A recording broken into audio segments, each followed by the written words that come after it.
Welcome back to Your Breakthrough. We're going to talk in this session about the exact formula for what creates long-term happiness, what creates unhappiness, what creates suffering, and what the antidotes are, of which there's only 3. How do I know this? I've had the privilege of being with 4 million people now from 100 countries around the world in live seminars, and I've seen everything you can imagine. I mean, from the most successful people in the world to the singularly most challenged people you could possibly imagine. I've dealt with people with multiple personality disorders, 52 different personalities, and how to put them back together. And I've dealt with people with no personality who have a much bigger problem. No matter what the diversity of people I've dealt with and the diversity you've seen in this show, the ultimate question I'm always asking is, how do I help people to break through? The question is, what are you breaking through to? In essence, all of us at some level to feel alive have to always feel like we're growing. When people ask me, what does it take to be happy? I always tell them one word: progress. Progress equals happiness. Even if you're not where you want to be yet, if you're on the road, if you're improving, if you're making progress, you're going to love it. You're going to feel alive. On the other hand, it doesn't matter how successful you are. If you stop growing, you start dying inside. Now, how does this relate to this session on breakthrough? Well, I'll say it's really simple.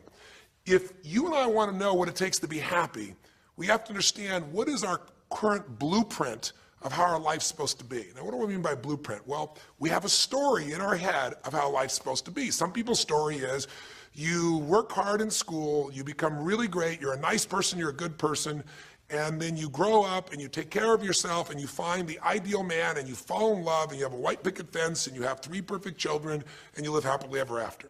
Somebody else's story, the old story was, you work really hard in school, you excel in college, you go to work for a big corporation, and you move up through the ranks until you're the president or chairman of the company, and you become successful and respected throughout life. These are some old stories.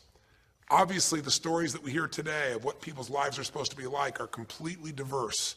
We no longer have these little archetypes, but one archetype still seems to remain. And that archetype is, in order for you to really feel like you're enough, many people believe they have to achieve an enormous amount. They may do it in different ways. They may do it by building a company and taking it public when they're 27 or 25 years old, or they find and create a new technology, or they become a very special doctor. But we live in a culture in the West that teaches people that you're not enough unless you do something really special and unique, and we define special and unique in interesting ways. A school teacher is not special and unique. A mother who stays home with her children day and night, sculpting their minds, their bodies, their souls, and their future is not special. We live in a world today where we treat teachers like they're nobody and pay them accordingly, and we wonder why our children seem to have challenges in learning and growing or being engaged in school. When we spend thousands of dollars on some item like a computer, but what we look at overall, we invest in for the teacher and for that person who's the personal connection with them is so small. We live in a society where many women look down and say, well, you're just a housewife, you're just a mother. See, some of the pain we have in our society is not because there's one right or one wrong approach, but because we try to make everybody fit into some particular approach to life. Here's what's going to make you happy or make you unhappy in life. It's real simple. Let's do a quick test. If you're in a situation right now where you look at your life, I know there's an area of your life that you probably feel pretty darn good about. Even if you're not happy with your finances, I bet you feel damn good close to your kids. Or if you're not close to your kids, maybe you don't have any kids, maybe you feel really good about your career. If you're doing not so good in your career, maybe you got a really great body that you've trimmed down or strengthened up, or you really shaped yourself the way you want, muscularly, or in the way you look. Or if that's not happening, maybe you feel a really special connection with God, or really close to your mother or father or your family, whatever. Almost everybody has an area of their life they feel really good about if they're honest and if they're fair to themselves. What's an area of your life you really feel happy about? And I want you to think about it for a moment, truthfully. What's an area in your life today that if you wanted to be happy about it, you really could feel proud about it? You could feel like it's an area you're doing darn well in. And if you're really hard on yourself, there's still an area. What's an area? I want you to think of it right now. And I want you to think of that area, whether it's your body or your finances or your career or your intimate relationship or your relationship with your kids or your relationship with your creator, whatever it is. I want you to think about, why are you happy with that area of your life right now today? Why are you happy with that area of your life right now today? Really think about it. If you were in a seminar with me, I'd have you write this down. And if you can put me on hold here for a second, Because I'd like to reveal to you what the formula is for happiness. And if I say there's a formula for happiness and here's what it is, you're going to go, yeah, sure, that's what he says. But if you put down the answer and we can see the formula is real without me telling you what it is, you get to look at your own life and say it matches. You're going to know this is right. So you could stop this right now if you want, put me on hold, and just write down what's an area of your life you're really, really happy about, you're really pleased with, or you could be if you wanted to focus on it. And why are you happy with that part of your life right now? Even if you're not happy with everything, what's the area you're happy with and why? Put me on hold right now, or if you're not going to do that, just think for a moment. Why? Specifically, be real. Why? Now, when I ask this, if you turn me back on now, if I ask this of an audience, I'll have people write this down for a few minutes, and I'll call on people, and I'll say, share with the person next to you first. What are you happy about, and why are you happy in that area? And be specific. And after they share, I'll have people stand up, I'll call on a variety of people, and I say, ma'am, tell me, what are you happy about? And she'll say, well, honestly, I'm really happy with my body. She goes, I never thought I'd say that, but I used to be so unhappy with it, and you know, I did some things, I pushed myself through, and now I exercise regularly, and you know, I'm not perfect, but I feel fit, I feel strong, I feel energetic, and that's really, I don't know, it just feels good to me. Now, I say to everybody, I'm now going to show you what the formula for happiness is, and it's real simple. I want to reveal it to you so you don't ever forget it. Whenever you're happy with an area of your life, it's because right now, your current life experience, I call it your LC, your life conditions, the conditions of your life conditions in that area match or equal to your blueprint, your story, your belief about how life should be in that area. So this woman says to me, I'm really happy with my body because it's not perfect. Her blueprint is I don't need to be perfect, but it's so much better than it was. I'm fit and I'm strong and I have this energy. Her mental blueprint says I should be fit, strong, and have energy. I don't need to be perfect, but I should be that way. Well, when my life, my body matches how I think it should be, I feel good about my life. I'll ask somebody else. I'll say, you know, tell me an area you're happy with. Someone else will say, well, I'm really happy with my career. And why? Well, I'm doing better than I even thought I would be. I mean, I'm ahead of the schedule of where I hoped I'd be at this stage. I'm working at this level in this company, and I have these skills and this ability, and it's even better than I thought. Well, once again, listen, this person's happy with this area of their life because their current life conditions in the area called their career are even better than they expected they would be, better than their blueprint, better than their belief of how it should be. If it's really better, you tend to be over the moon. One woman would say, you know, I gotta tell you, I said, I'm the happiest I've ever been in my whole life. How come? She goes, because I have this man in my life and I'm in love with him and he loves me and I can be myself with him. And we have this incredible intimacy and this passion and we want to be with each other all the time and I never get bored with him. Well, what's her blueprint? You want to be with somebody that you can have total intimacy with, somebody who you love and loves you. Those are part of her rules, her beliefs of how it should be. She said, you know, it needs to be, I never want to be with anybody else. I want to be with them every moment. Her blueprint about how life should be and the way she lives, her relationship's even better than she hoped. When it's better than you hope, you're going to be totally excited. So think about this then. What's an area you're not happy with? Let's see if we can find the formula for unhappiness. If the formula for happiness is to be able to meet your expectations or exceed them, that really makes you excited, but to be happy, you gotta at least meet it. It doesn't have to be perfect, but if you generally are meeting what you expect you want from your life in that area, you feel good. Life conditions match blueprint, feel good. So what makes you feel bad? What creates pain, stress, frustration? Real easy way to figure it out. Answer this question. What's an area of your life you're not happy with? I mean, be honest with yourself. And even if your life is great in all kinds of ways, I'm sure there's an area you'd like to improve. Anybody who's honest, if they're doing great in their career, very often they don't take care of their body so much. If they're really focused on their body, you know, very often they find themselves in a position where they're not spending enough time with their kids. Or if they're spending time with their kids, their intimate relationship's not doing so well. Because it's the nature of human beings to focus on areas they feel comfortable with and strong in and give those time. And the areas they don't feel so strong and they go, I don't have time for it. What they're really saying is, I don't feel very competent in that area. So what's an area of your life that you are not as happy with? I mean, it's healthy, honestly, to look at areas and say, I don't like it, I want more. This whole concept of a breakthrough is about how do I close the gap between where I am right now and where I want to be. That's what we're here to do. It's like, here's where I want to be, here's where I am. It's healthy to see there's a gap. That makes me have this hunger, this drive to grow, to feel alive, to expand as a human being. So what's an area you're not pleased with? Is it your body? Is it your finances?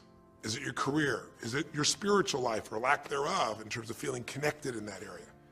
Is it your kids? Right? What's the area? What's the area that's not where you want it to be?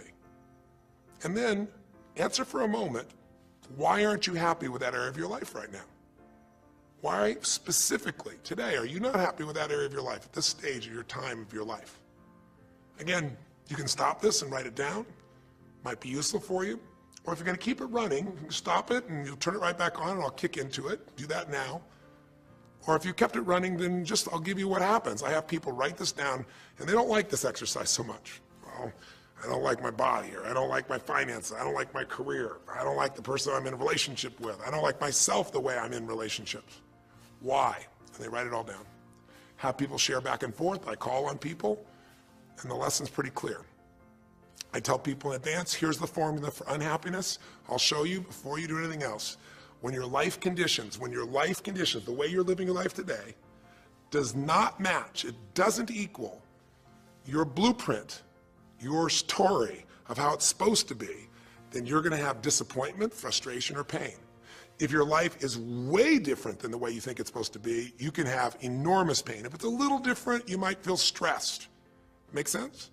So people stand up and they say, tell me, what's the area you're not happy with? And the person says, well, I'm really not happy with my finances. And I go, why? And they say, because I'm doing worse now than I was 5 years ago. I made mistakes in the market, and at this stage of my life, I should have this much money, and I don't have it, and I don't know how to change it, and it's making me crazy. And why are they crazy? You say, well, because they don't have their economic needs met. No, you can not have your economic needs met, and you can still be okay, but when you have an idea, this is what my need is, and I did the wrong thing, my life doesn't match how I'm supposed to be, that's when people get a little crazy. See, think about it. If you grew up taking care of folding your own clothes, making your own meals, going to the store, doing the grocery shopping, cleaning the bedroom, cleaning the house, vacuuming, taking out the trash, and you did that your whole life, then if you have to do that later on, you don't feel like you have economic pain because you don't have a maid. But if you grew up in an environment where everything was done for you, you never have to work, and now suddenly you have to work incredibly hard to just pay enough money to pay your bills, and all of a sudden food is building up and the house is dirty and your clothes aren't folded and nothing matches, you might find yourself really angry and frustrated because you have a different story about how life's supposed to be than how it is. Someone else will say, well, I'll tell you why, because I'm in a situation now where, I'm 30 pounds heavier than I should be. Should be is the key word. There are people in all cultures who love being big. There are people that will walk around and someone else might think they're massively overweight, but they're going, I own this, honey, and they really, truly, they match their blueprint. Big is beautiful, because their idea is big is beautiful. I'm big, that's beautiful, matches my blueprint. Rock and roll, I'm happy as can be. Somebody else can look like a twig and be stressed out saying, I hate my body, because their blueprint says I should be the skinniest thing on earth, and I'm not skinny enough. Am I making sense? When your life conditions don't match your blueprint, you're going to have pain. But here's when you suffer. When I ask people, who here has been through the dark night of the soul? Who's been here in a situation where you feel like life isn't worth living, or we feel like a pain that just will never go away? And a lot of people write down those experiences, like Joaquin. So you begin to understand what the issue is I'm talking about here. Joaquin, if you recall, was in a situation where this man felt like there was no reason to live. He couldn't work, he couldn't do anything, his life was worthless. Why did he think that? Because he had a blueprint. And his blueprint said, I need to be an NBA basketball player, at least a professional basketball player. I need to be able to make money and have this great lifestyle, because that's what makes me worthwhile as a human being. That's what makes my family respect me, my mother, my uncles, my aunts. I'm the successful one in the family, and I make the money. I support everybody. He's a good man. He didn't come just to be successful. He took care of his mother, his family. He tried to be an inspiration for people. Joaquin Hawkins is a man who was always going out on his free time and training kids and showing them the pathway to freedom, how they could play basketball and get free like he did and get out of the inner city. So this man is not a selfish man, but he knew this is the way to be worthwhile. This is the way to be able to give to people. This is the way to take care of your family. And all of a sudden, one night, what happened? That way was taken from him. He has a stroke.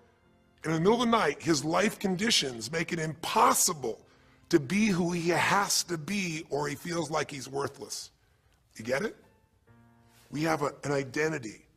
We have a story of how we're supposed to be. And if life somehow gets in the way of that story, we feel pain. But if we feel we have no control, that's when we go into suffering. See, it's one thing to say my life doesn't match my blueprint, I got to lose weight. That might stress you out. Or my life doesn't match my blueprint, I'm not in a relationship, I got to get in one. That might motivate you even. You might not like it, but you're going to find a way to get in one. Or my career doesn't match how I should be. You could change it. But when you start believing that your life doesn't match your blueprint and you have no control to change it, you're helpless, that's when people suffer. And so this week for your breakthrough, it's a chance for you to start to take a look at your blueprint anywhere you're really having pain. Hey, look, if you're doing great in some area of your life, celebrate it, of course, and I'm sure there are many areas you are. But life is really a series of growth spurts. I mean, two things in life make you feel alive: growing and giving. And what's really wonderful about this man, Joaquin, is he was constantly growing, trying to get better, trying to be a better teammate, a better basketball player. Think about it. When he didn't make the teams and he didn't make the NBA, he didn't give up. He worked even harder. The guy was always striving to become something. And he became it, and he achieved it, and then life took it from him. Isn't that the common denominator with so many of the people in the stories of this 6-part series that you saw, these 6 specials? I mean, Frank and Kristen had a blueprint of what life was supposed to be about. We're supposed to get married and have children, and we're going to have our own business. And all of a sudden, life doesn't match the blueprint. And suddenly, there's depression. Because in their case, they said there's nothing we could do. But they were wrong. They were wrong because they discovered, and Frank discovered, I can make a difference in my wife. The chair, even though I didn't create this and didn't ask for it, this chair does not define me. I can become more than I was before. I can have the impact with my wife. I can have children. We had to change his blueprint because we couldn't change all the conditions of his life. Does that make sense? I couldn't get him to physically walk again. Maybe someday he will, but we can't count on that. What we got to count on is that he can be fulfilled by seeing he isn't helpless. And I did that through a series of experiences that violated what he thought he couldn't do. The same thing was true with almost every one of the people we worked with at some level. And in Joaquin's example, it was also true. Joaquin said, well, I can't ever have this quality of life again because I'm not a professional basketball player. And he was locked into that mindset, and all of us get locked at times. But to his credit, to a system of steps, we were able to break him out of that. We were able to get him to see that he isn't helpless. Because here's your choice. Watch this now. If you're suffering, if you're in pain, your life doesn't match how you think it should be, and you think you're helpless to change it, now you have only 3 choices. Choice 1, blame something. And that's what Joaquin did, if you recall. He blamed his coach, he blamed what happened to him, and of course these things were outside his control. But he blamed his coach, and a big part of the healing, if you watch this session, was bringing his coach in and getting him to see, hey, you know what, all that anger, all that resentment inside of you, Joaquin, A, it's not based on the truth, and B, like Nelson Mandela said, you know, having resentment in your soul is like drinking poison and hoping that your enemy will die. It doesn't work that way. And when Joaquin was able to break out, his breakthrough was a change in perception, to realize this coach wasn't stopping me. I just felt like I lost everything, and so I don't know how to change it, so I'm looking for something to be mad about, someone to blame, so I don't have to blame myself, or I don't have to feel so helpless. Because when you're angry, you don't feel so helpless. You feel strong for the moment, even though it's a fake strength. When he was able to make that breakthrough, he could stop blaming. Because these are your 3 choices. When life doesn't match how you think it should be, blame something. An event, someone else, or yourself. As we talked about earlier in this series, blame games just destroy you. There's no progress when you blame. For the moment, you feel okay, but nothing changes. What are your real choices? You only have 2 choices in life. If life doesn't match your blueprint, you either have to change your life. That is, you got to say, you know what, my body isn't there, I'm going to go work out. My relationship isn't there, I'm going to change it. You know, I'm not making what I gotta make. I'm gonna retool. I'm gonna get a new skill. I'm gonna go back to school. I'm gonna start a business. I'm gonna do something. You have to do something to change your life. Or, in order for you to be happy, if you can't change your life, you're gonna have to change your blueprint. Usually in life, it requires a little bit of each. Does that make sense? And if you change your life and change your blueprint, you can have an extraordinary life. And what you witnessed this man do was once he let go of his anger and his denial, once he started to look at things, he began to find by spending time with his family that he was worthwhile being loved whether he played basketball or not. Of course, he'd love to play basketball, but professional basketball was no longer a part of it. And we got to get Joaquin to shift that. And Joaquin is a metaphor for all of us, because all of us are going to have times in our life when what we want or think life should be like isn't going to match how life really is. Those moments, if we blame, our life goes into pain. If we change, we can change our life and match our blueprint. But we have to also know when it's not within our control. And that's how we're able to make a shift and change what our story is for our life, what our expectations are, not by lowering them, but by changing what that model really is. I hope this makes sense to you. I'll give you a great example. Years ago, I do a lot of work with business people, celebrities, people of all kinds of walks of life. And I was dealing with a group of people, and they knew a very, very powerful celebrity. And to give that person privacy, I won't tell you too many details, so you can't figure out exactly who it is, but it would be a person who was very successful as a woman, who was extremely attractive by cultural standards, a woman who's had a lot of dear friends, a lot of deep respect, so great skill, great ability, extremely talented, quite attractive, quite wealthy in financial terms, and lots of great friends. This would be, for most people's idea, the ultimate blueprint. If your life matches that description, you must have an incredible life. But ironically, this particular individual, as famous as they were, was depressed all the time. They had seemingly everything, and yet the person was depressed.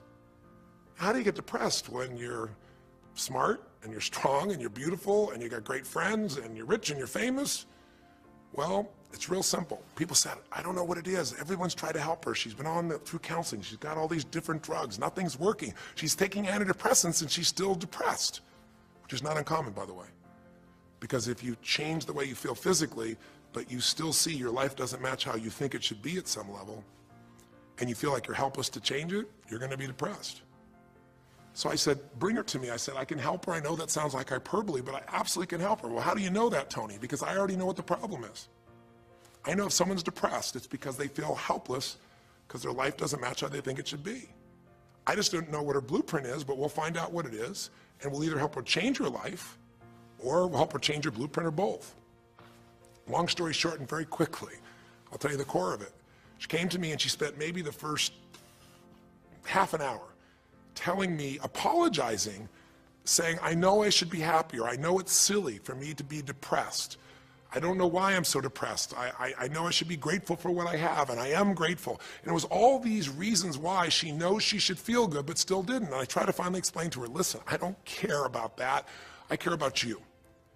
The fact that you're not happy has nothing to do with what you have or don't have. The fact that you're not happy is that your life doesn't match the way you think it should be. And you have some idea of how you think it should be. And worse, if you're this depressed after all this time, you feel like you can't do anything. You have no power to change it. You feel helpless.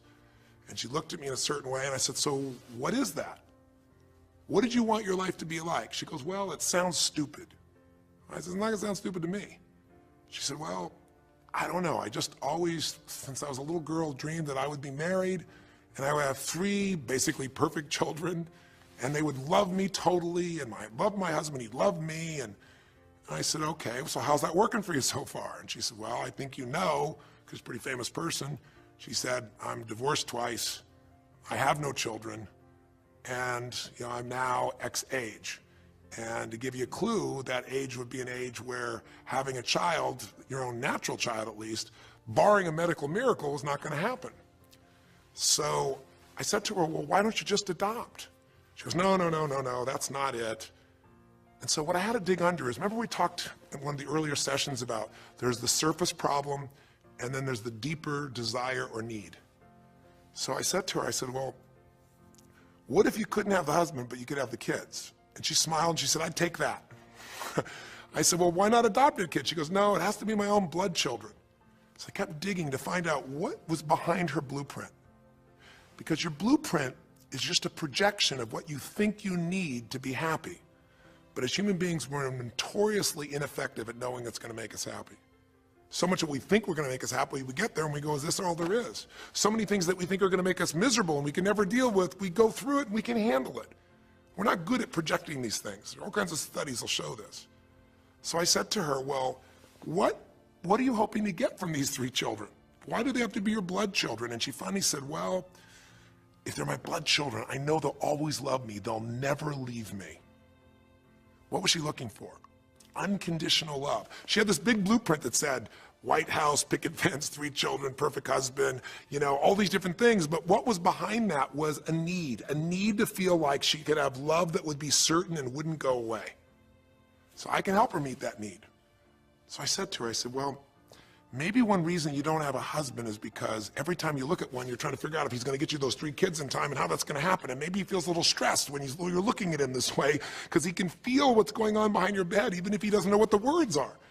And she started to laugh. She goes, I guess I've probably been that way a good portion of my life.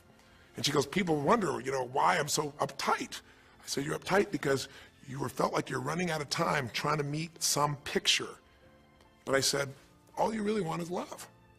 I said, don't you have a lot of love in your life? Tell me about your friends. And gradually, I got her to start seeing this love that she was trying to get was already here. It didn't match the picture. Maybe we could paint a new picture of what life could really be like and make sure that picture met her deepest needs. That's basically what we did with Joaquin. Joaquin wanted to be a professional basketball player because he loved basketball, yes, but also because he wanted to be that man who was a leader. He wanted to be the man who was the good man. He wanted to be the one who brought energy to people. He wanted to be the man people would look up to. He wanted to be the man who could take care of his family in style, all of his family, not just his daughters and his wife, but other people as well. Underneath it all, he wanted to know that he mattered.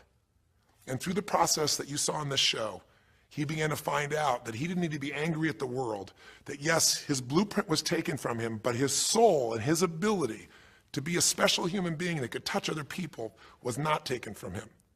That maybe his real gift was his ability to inspire young kids, his ability to get himself to do whatever it took. How did he become a professional basketball player? Unbelievable discipline, unbelievable drive. He started bringing that to picking up trash, and the game started to change. He started to have fun there. He could come home and take care of his kids and pay his bills. That doesn't solve everything, but it gives him a way to suddenly regain himself. When he sat around with all of his family, and you saw part of those scenes, and if you watch little areas of browsing this week, you'll see some more scenes from his family where you see him begin to realize they love me whether I'm rich or poor. They love me whether I'm a professional basketball player or not. They love me. That's what he was really after. And when he got that, it allowed him to let go and say, I can do other things.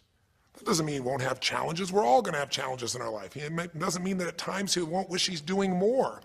But he's no longer stuck. He's broken through because he now knows I have control. I can change my life or I can change my blueprint. And when I do, I can fulfill it. I can start to feel that aliveness. Now here's the trap. What do you think happens once you fulfill your blueprint regularly? Once you figure out how to do what you always dreamed of? You always dreamed to live a certain way, and now you're living that way, living that way, living that way every day. Well, the human nervous system, the human spirit needs to grow. So pretty soon you'll get bored with that, and you'll come up with a new blueprint. That's part of life that's exciting. See, if you and I from this day forward are going to be happy, just remember what we've said. It takes 2 things, grow and give. A meaningful life comes from growing, that sense of progress, and it comes from having life not just be about me, but about we, doing something that makes me feel connected to other people besides myself. That growth, that sense of contribution fills a deep spiritual need that we all have. If you are unhappy in your life, you've got 3 choices, really 2. Blame, that's not a choice, it's not going to work. Don't blame someone else, don't blame the event, don't blame yourself. Just figure out what you're going to do to change your life. That's my specialty. If you like my coaching or my team's coaching, come visit with us. Come to an event. Come get a coach. Come through a program, and we'll guide you through it more than just a few minutes like this, and we'll do it directly in an environment that'll shift you. Or change your blueprint. You're going to have to rewire what's going on inside, and that's what we focus on as well. So I hope this journey has been an interesting one for you. I hope it's opened up your eyes to what it takes to go from where you are to where you want to be. It takes changing your emotional pattern. It takes bringing presence to your life. It takes realizing you have no problems compared to somebody else and putting your life in perspective. It takes the ability to deal with those extreme stresses that happen in your life by questioning your limiting beliefs. And again, we'd love to coach you and show you how to change those in a permanent way where it happens automatically, just like lifting weights so often until the muscle's always there and you find yourself able to follow through. It takes for you to be able to figure out how to deal with crisis and how to turn it around. It takes facing your fear. It takes pushing yourself through what used to stop you. It takes putting yourself in a position where you connect to what's more important than just yourself, what you value than just yourself.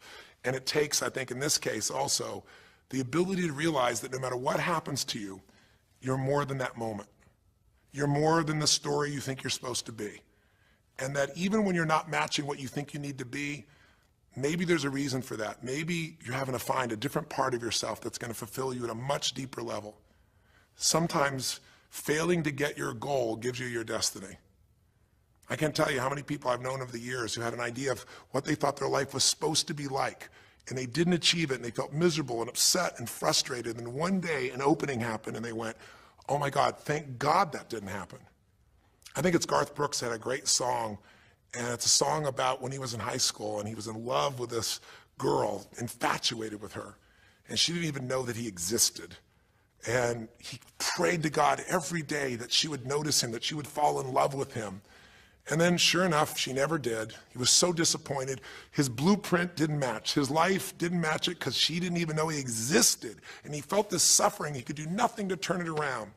Well, 15 years later, he became a guy named Garth Brooks, somebody everybody knew, and he could rock, stadiums with his energy and his song and his music. And he goes back to be at his high school reunion. I think it was his 15-year reunion, if I remember correctly. I don't remember the exact year, but all I remember is he said he saw that woman that he was so obsessed by. He was looking forward to seeing her. And now he was Garth Brooks, and he met her. And after he met her and spent some time with her, he wrote a song called Thank God for Unanswered Prayers. Sometimes not getting your blueprint's the best thing that ever happened, because the disappointment drives you to find something more important inside of you. Or not getting it makes you look for another aspect of your life, a spiritual aspect, a family aspect, a physical aspect. If you can just trust that life doesn't happen to you, it happens for you, then you can find in any situation a benefit that can take your life to the next level. I don't care if you're Frank and Kristen. I don't care if you're, Mandy and Scott. I don't care if you're Joaquin and Kim. Every one of us in our life is going to face situations where it feels like we have total trauma, something that's been taken from us. The real question is, what are you going to do with it? Some people just live in their story of what they don't have, and they have the right to do that. If Frank and Kristen lived in pain and felt bad, we'd all say they have the right to do it. It's the difference between what you have the right to do and what you deserve to give yourself and others. We have the ability to transcend whatever happens to us. There's something called post-traumatic growth. Very few people know about it. Two people go through the same stress, one's destroyed, the other grows. What's the difference? The people that grow will not give up. They don't have any excuses. They find the way to break through whatever it takes. And when they do, three things happen. Number one, they realize who they really are and what they're capable of. They realize they're so much stronger than they thought they were. And number two, they deepen all their relationships. You want to know who really cares about you, who you love and who loves you? Go through some tragedy, go through some hard times. All your Facebook friends go away. Your real friends, your real family shows up for you, and you show up for them, and it deepens your relationships. And the third thing happens, if you can push yourself through and break through whatever challenges life gives you, is each time you have a breakthrough, you get stronger. And it almost like builds a psychological immunity in you, where suddenly, all of a sudden, it's like stuff happens, you know stuff's gonna happen, and you're not scared of it anymore. Because after you've been through a stroke, after you've been through, losing the use of some of your body, your senses, after you lose a family member, and you break through to that, you get to the other side, it's like, give me your best shot, life. It's almost like there's this psychological immunity that says, I'm ready for whatever life will give me. I don't want challenges, but if they're here, I know I can handle them. That strength of spirit is what creates a sense of freedom and joy in life. And that strength of spirit basically comes from living a life where you are constantly and never ending flinging away to improve yourself and to help others. That's my mission. And if we can serve you again in the future, I hope you'll check us out. There's 3 ways you can continue to participate with us. You can come to an event, come have an experience with us live at a weekend at our Unleash the Power Within or our Date with Destinies. I think you'll find it's very different than just sitting here talking to you quietly, sitting in front of your computer screen. It's a rock and roll environment. It's like going to the ballpark and having one person sitting there talking to you versus being in the ballpark or the rock and roll concert, with 50,000. There's an energy and a power that comes from it. Second is there's immersion. Here we talk for an hour, there's distractions and emails. There it's total focus, and we go for immersion where literally what we did here over 6 weeks, a few little conversations, all that happens over and over again, multiple times a day, and you get that shift. So come to an event or call up and get a coach. We have people that you can work with and have a free coaching session and make sure it's really valuable for you. But these are people that can check in with you to help make sure you break through, you make the changes you want to make in your career or your finances or your body or your emotions or whatever area matters to you. And finally, lastly, and probably most importantly, every day you got to feed your mind. Because every day most of us are turning on, some form of news. It shows up in our pocket, in our Blackberries or iPods or our iPhones, I should say. It shows up on your computer constantly. It chases us, and it rarely does a good idea interrupt you. Really what you have to do is pursue the ideas, pursue the experiences that are going to change your life. And we have a way to do it called net time, no extra time. A way where you can keep feeding your mind the stuff that really matters with some products or services. So if you're interested in any of those things, be sure to click on your interest of an event or interest in having a free coaching session, or maybe try one of our audio programs, because the other challenge here is with video, you got to sit here potentially and watch me, but with audio, you can do it while you're working out, you can do it while you're cleaning the house, you can do it while you're driving in the car, while you're getting to work. We'd love to continue serving you in any way we can. I know I've gone long in this session, but I really want you to think about, how can I get my life the way I want it to be? The way I do it is I figure out what my blueprint is and I update it for what life is. I change my life, match my blueprint, and suddenly my life feels full and alive. Thank you for the time that we spent together here. I've really enjoyed our time, and I hope that this breakthrough series reminds you to never settle for less than you can be. Never settle for less than you can give or you can share. Live strong, live with passion, and God bless.